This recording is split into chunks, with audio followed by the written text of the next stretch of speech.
अस्सलाम वालेकुम जी, welcome back to my channel. उम्मीद करो सब खैरियत से होंगे। अल्हम्दुलिल्लाह मैं भी खैरियत हूँ, मज़हब में आपकी दुआओं से।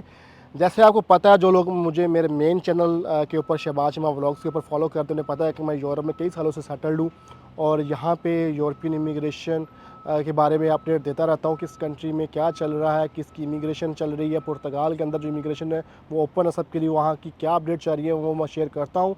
तो अगर आप भी इंटरेस्टेड है पुर्तगाल से में इमिग्रेशन अप्लाई करने के लिए, तो आप मेरे वो चैनल स्क्रीन पे नहीं मारा, जाके सब्सक्राइब कर सकते हैं। अच्छा, पाकिस्तान से इंडिया, बांग्लादेश, नेपाल से जो लोग मूव करना चाहते हैं यूरोप साइड पे, वो मोस्टली कंफ्यूज होते हैं इन चीज़ों के अंदर कि हम किस कंट्री में जाएं, क्योंकि यूरोप के अंदर जो शेंजन, अगर शेंजन की बात करें तो इस टाइम 27 कंट्रीज़ हैं शेंजन की, जहाँ पे हम लोग आके सेटल्ड हो सकते हैं। लेकिन हमें कन्फ्यूजन ये होती है कि हम कंट्री कौन सी चूज़ करें। सबसे पहले जी हम आते हैं हाईएस्ट पे सैलरीज़ के ऊपर। कौन सी कंट्रीज़ ऐसी हैं जो सैलरीज़ अच्छी पे करते हैं, क्योंकि हमारे ज़हन में यही होता है कि हम ज़ाहिर हम अपना फ्यूचर ब्राइट करने के लिए, अपनी फैमिली को सपोर्ट करने के लिए यूरोप का रुख करते हैं और यहाँ पे आके सेटल होने की कोशिश करते हैं। भाई सबसे पहले बात करें, अगर कौन सी ऐसी कंट्रीज़ हैं जो आपको ज़्यादा सैलरीज़ पे करती हैं, उनमें लग्जमबर्ग है, जर्मनी है, स्विट्ज़रलैंड है, नॉर्वे है, नीदरलैंड है। तो 5-7 ऐसी बड़ी कंट्रीज़ हैं जहाँ पे सैलरीज़ बहुत अच्छी हैं। लेकिन सैलरीज़ अच्छी हैं, लेकिन प्रॉब्लम एक ये है कि वहाँ पे जो इमिग्रेशन सिस्टम है वो बहुत डिफ़िकल्ट और डिफरेंट है। वहाँ पे अगर आप हाईली स्किल्ड हैं, आपके पास कोई डिग्री है, जैसे इंजीनियर है, डॉक्टर है, आईटी प्रोफेशनल्स हैं, डाटा साइंटिस्ट हैं, तो ऐसे जो बड़े-बड़े प्रोफेशंस हैं जो एसेंशियल वर्कर्स के अंदर आते हैं, तो उनके लिए इमिग्रेशन लेना उन कंट्रीज़ की थोड़ा ईज़ी होती है।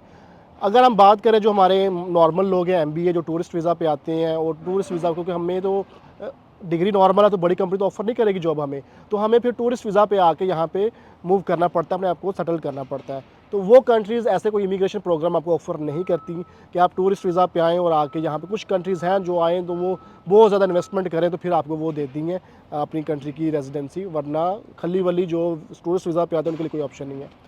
अब आते हैं कि यूरोप की वो कौन सी कंट्रीज़ हैं जो इमिग्रेशन के हिसाब से बेहतर हैं, वहाँ पे आके पेपर जल्दी लिए जा सकते हैं और अपनी फैमिली को सेटल किया जा सकता है। उनमें से भाई 2 ऐसी कंट्रीज़ हैं जिनका मैं बताने जा रहा हूँ। एक तो नंबर 1 पे स्पेन और नंबर 2 पे है पुर्तगाल। पहले मैं स्पेन का बता दूँ, स्पेन की तो आप कई सालों से सुन रहे होंगे कि इमिग्रेशन ओपन है।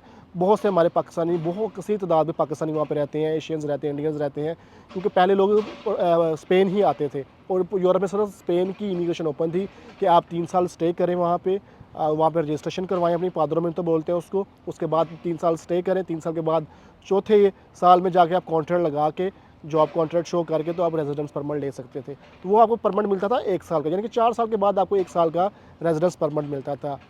उसके साथ ही बिल्कुल उसका जो बॉर्डर है, बाउंड्री जो है सारी स्पेन के साथ है पुर्तगाल की।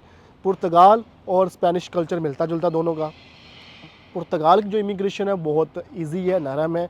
अगर आप राइट, इतनी भी इजी नहीं है, ज़ाहिर है डिफ़िकल्टीज़ आती हैं आपको जब एक नई जगह जाते हैं, अपनी एक जगह छोड़ के दूसरी जगह माइग्रेट करते हैं, तो बहुत सी प्रॉब्लम्स आती हैं। लैंग्वेज बैरियर आता है, रहना खाना पीना बहुत चीज़ों का इशू होता है, जॉब्स का इशू होता है। तो भाई पुर्तगाल की जो इमिग्रेशन है वो स्पेन से बेहतर है, इस वजह से कि आपको अभी जो सूरत हाल है, पहले अगर पास्ट की बात की जाए तो आपको 6-7 महीने में जो लीगल वीज़ा के ऊपर आते हैं, टूरिस्ट वीज़ा के ऊपर, तो यहाँ पे आके इमिग्रेशन अप्लाई करते थे तो 3-6 महीने में उनको कार्ड मिल जाता था। फिर आहिस्ता-आहिस्ता यहाँ पे रश लगता गया और लोग आते गए, बहुत ज़्यादा, पूरी दुनिया भर से लोग आ रहे हैं। तो वही इमिग्रेशन प्रोसेस फिर साल, कोविड के बाद फिर वो अब 2 साल पे प्रोसेस चला गया। लेकिन फिर भी स्पेन से बेहतर है कि वो 3-4 साल के बाद एक कार्ड, साल का कार्ड देता है। ये 2 साल के बाद आपको 2 साल का कार्ड देते हैं, फिर 3 साल का कार्ड रिन्यू करते हैं और 5 साल के बाद आप सिटीज़नशिप अप्लाई करते हैं। 5 साल लीगल स्टे के बाद आप सिटीज़नशिप अप्लाई कर देते हैं। स्पेन में आप पासपोर्ट जो है वो 14-15 साल के बाद अप्लाई करते हैं, एलिजिबल होते हैं, और आपको स्पेनिश आनी चाहिए और कतलान 2 लैंग्वेजेस आनी चाहिए। पुर्तगाल के अंदर जी आपको सिर्फ पुर्तगीज़ आनी चाहिए, वो भी लेवल A2 की आपको सर्टिफिकेट चाहिए, जो आप नेशनलिटी जब अप्लाई करेंगे तब आपने जमा करवाना है, कोई इंटरव्यू नहीं होगा। लेकिन स्पेन में आपसे इंटरव्यू लिया जाएगा दोनों लैंग्वेजेस का। अगर वो पास करेंगे इंटरव्यू तो फिर ही आपको वो पासपोर्ट देंगे। तो यहाँ का सिस्टम नहीं है, सिर्फ आपने पासपोर्ट जब अप्लाई करना है, सिर्फ सर्टिफिकेट आपने सारा अटैच करके जमा करवाना है। तो उस पे इधर फैमिली बुलाना बहुत ईजी है। पहले TRC card, temporary residence card के ऊपर आप फैमिली बुला सकते हैं। स्पेन में आप नहीं बुला सकते, स्पेन में बहुत हाई रिक्वायरमेंट्स हैं। तो पुर्तगाल उस स्पेन के लिहाज से बेहतर है।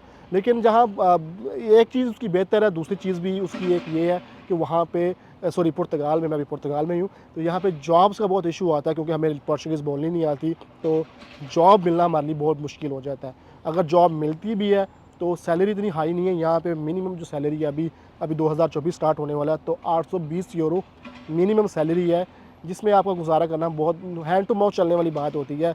अगर आप कहें कि इतनी सैलरी में आप अपने पीछे पूरा टब्बर पाल लेंगे तो वो भाई नामुमकिन है। हैंड टू माउथ चलेंगे, हाँ, जब आपको कार्ड मिल जाता है, कार्ड के बाद आपके पास बहुत से ऑप्शंस हैं। आप टैक्सी चला सकते हैं यहाँ पे, उबर, आप अपना जो ड्राइविंग लाइसेंस है वो कन्वर्ट करवा सकते हैं। तो भाई 2 कंट्री ऐसी हैं जिसमें आप रेजिडेंस अप्लाई कर सकते हैं, एक स्पेन है और दूसरा भाई पुर्तगाल। आपको असाइलम करने की ज़रूरत नहीं है, आपको इन झंझटों में पड़ने की ज़रूरत नहीं है, आपको 10-10, 20-20 साल इल्लीगल रहने की ज़रूरत नहीं है। आपके पास टूरिस्ट वीज़ा है, किसी कंट्री का स्टूडेंट वीज़ा है, आप स्टडी कंटिन्यू नहीं करना चाहते, आप इन 2 कंट्रियों में आके इमिग्रेशन अप्लाई कर सकते हैं और अपने प्यारों को जाके मिल सकते हैं। तो ये एक छोटी सी इन्फॉर्मेशन आपके साथ शेयर करनी थी। मज़ीद ऐसी इन्फॉर्मेटिव वीडियोज़ के लिए दूसरा चैनल भी सब्सक्राइब कर लें और इस चैनल को सब्सक्राइब कर लें, और भाई का फेसबुक पेज भी आ रहा है स्क्रीन के ऊपर, उसको भी फॉलो कर लीजिएगा। वहाँ भी आपसे लाइव सेशन हुआ करेंगे, इन्फॉर्मेशन डिलीवर किया करेंगे। वहाँ पे अपना बहुत सारा ख्याल रखिएगा। मिलते हैं नेक्स्ट वीडियो में जी। अल्लाह हाफिज़।